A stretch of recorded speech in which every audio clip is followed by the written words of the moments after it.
ये में daily PYQ series के इस क्वेश्चन में हम कॉम्प्लेक्स नंबर का एक बहुत ही शानदार क्वेश्चन सॉल्व कर रहे हैं। देखिए, इसने बोला है कि रीजन निकालना है, एरिया निकालना है इस रीजन का जहां पर जो एस है, एस क्या है, एक सेट है जिसके अंदर कॉम्प्लेक्स नंबर है और वो कॉम्प्लेक्स नंबर इन कंडीशंस को सेटिस्फाई करता है। तो इस रीजन का हमको एरिया निकालना है। तो देखिए, ध्यान से देखिएगा, यहाँ पर एक कॉन्सेप्ट है कि अगर z minus z one equal to r लिखा है तो एक सर्कल होता है जिसका सेंटर ये वाला होता है और रेडियस ये होता है। तो यहाँ पर देखिए z minus one is less than equal to two लिखा है, तो देखो रेडियस टू और सेंटर वन कॉमा जीरो होगा इस सर्कल का। और फिर इनइक्वालिटी का मतलब मैं आपको समझाऊंगा। अगर आपको ये समझ नहीं आया तो आप z is equal to x plus iota y ले लेंगे। ले लिया आपने। और जब आप z माइनस वन करेंगे तो आपको x minus one plus iota y मिलेगा। सही बात है। ध्यान ध्यान से देखिएगा, है ना। और z बार आप लेंगे तो x माइनस आयोटा वाई मिलेगा। जब आप z प्लस जेड बार करेंगे तो आपको टू एक्स मिलेगा। जब आप z माइनस जेड बार करेंगे तो आपको क्या मिलेगा, टू वाई आयोटा, है ना। तो मैंने सारी वैल्यूज निकाल के रख दी है ना। अब इसका अगर आप मैग्नीट्यूड निकालोगे z माइनस वन का, तो इसका मैग्नीट्यूड क्या होगा, x माइनस वन का होल स्क्वायर प्लस वाई का होल स्क्वायर का अंडर रूट, है ना। और ये z माइनस वन का जो ये मैग्नीट्यूड है ये less than equal to two the given है। इसका स्क्वायर अगर आप करेंगे x माइनस वन का होल स्क्वायर प्लस वाई का square less than equal to four. अब आपको साफ साफ एक सर्कल का इक्वेशन दिख रहा है जिसका सेंटर वन कॉमा जीरो है और रेडियस इसकी दो है, जो कि मैंने आपको इनिशियली ही बता दिया था। चलिए कोई बात नहीं। और सेकेंड इक्वेशन देखिए, जेड प्लस जेड बार की जगह टू एक्स रखना है, जेड माइनस जेड बार की जगह टू वाई आयोटा रखना है।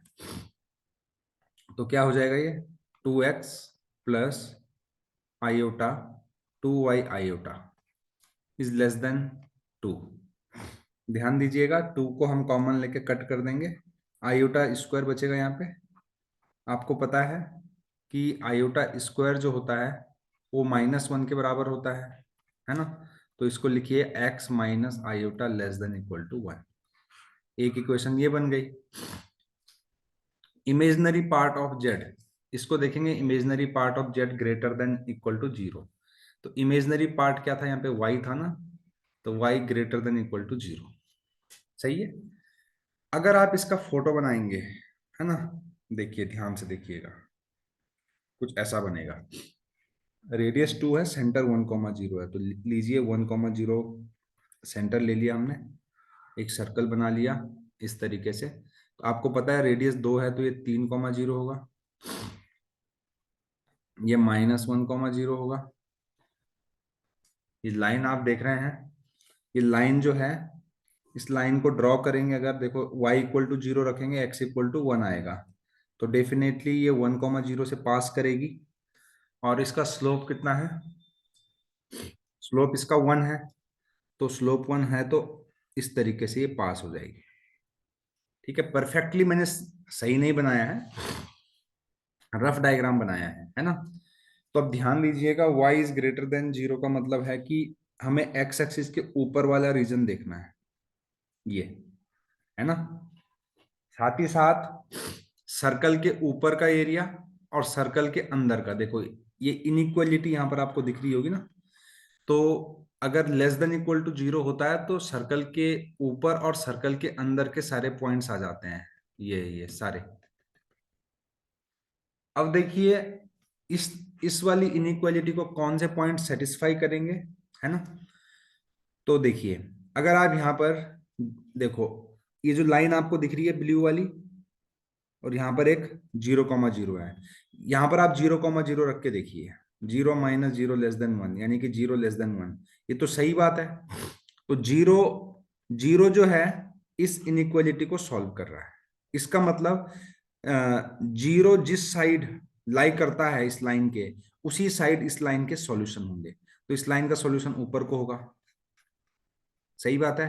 लेकिन वाई एक्सिस ने बोला कि भाई x axis y is greater than zero ने बोला कि एक्स एक्सिस के ऊपर होना चाहिए सॉल्यूशन, है ना, और सर्कल के अंदर होना चाहिए।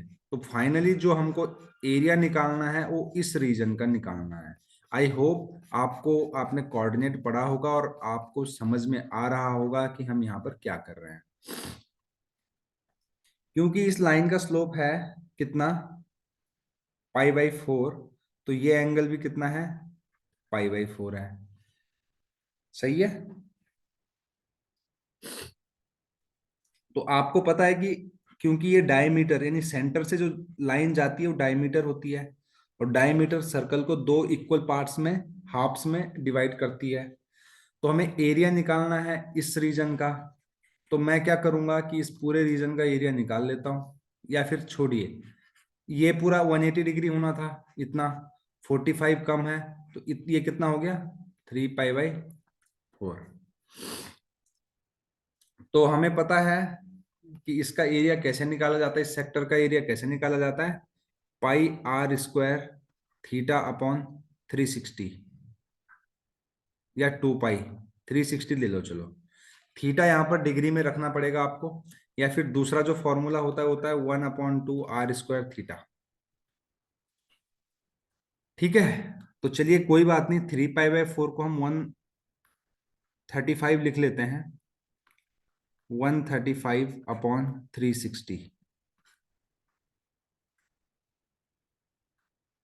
तो ये कुछ आ गया 3 पाई r²। अच्छा, r इसका 3 था, तो 3² / 9×4 = 36, 8। यहां से